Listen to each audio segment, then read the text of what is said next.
It was a typical boring day in calculus, only it was Friday, 7th period, meaning the week was almost over and spring break would finally be upon us. So everybody was getting antsy in their seats, I could tell.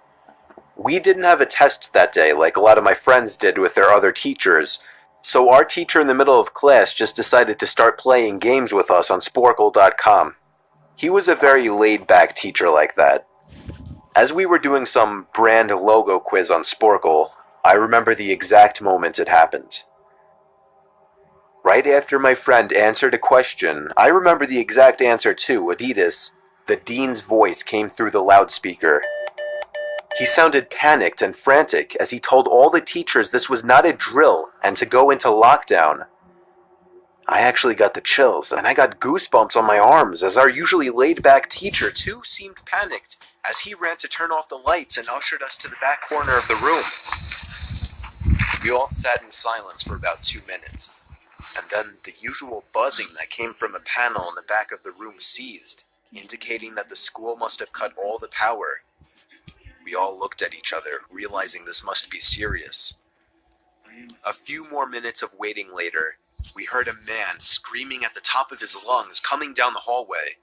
2 girls in the class actually started crying, which made all of us even more scared. As the screaming got closer to the classroom, the lunatic-sounding man started banging on the lockers while screaming, "I'll kill all of you." It was at that moment that I started to fear for my life. My teacher shushed us as we all looked at each other to see our peers' reactions. The banging then moved from the lockers to our classroom door. And that's when one of the crying girls screamed no. The banging on the door only grew worse as the man started screaming, "Open up."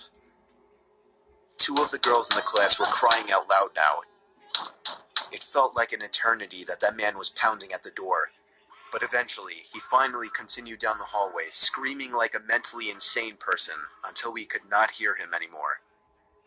I'd say 10 minutes later, though it felt like half an hour given the situation, the dean came back on the loudspeaker explaining the situation, which was surprising for him to do.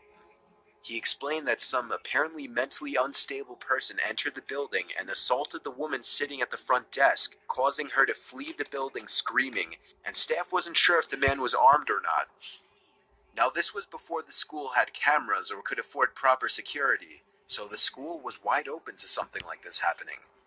The staff had done a sweep of all the hallways and classrooms and couldn't find him, so the dean instructed the teachers to resume teaching but to keep all the doors locked and to not let any students leave for any reasons.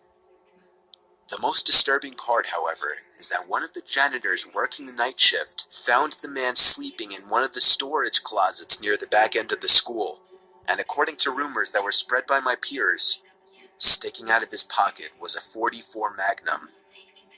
The janitor must have done something stupid to wake him up, for example, leaving the closet door open, because by the time a police officer could arrive on the scene, the man was gone. My entire class, as far as I know, to this day, has no idea if this man was ever found, but I like to think that right now, he's being given the proper help that he needs.